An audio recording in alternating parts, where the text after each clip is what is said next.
ولاړو.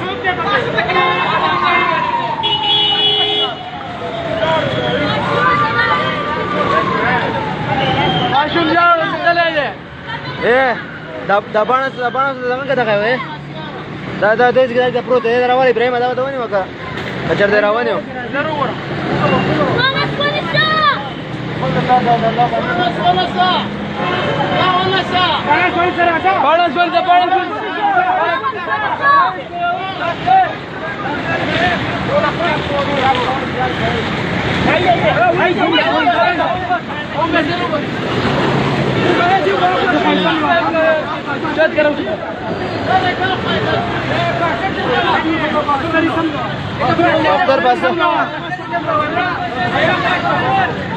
अस्पताल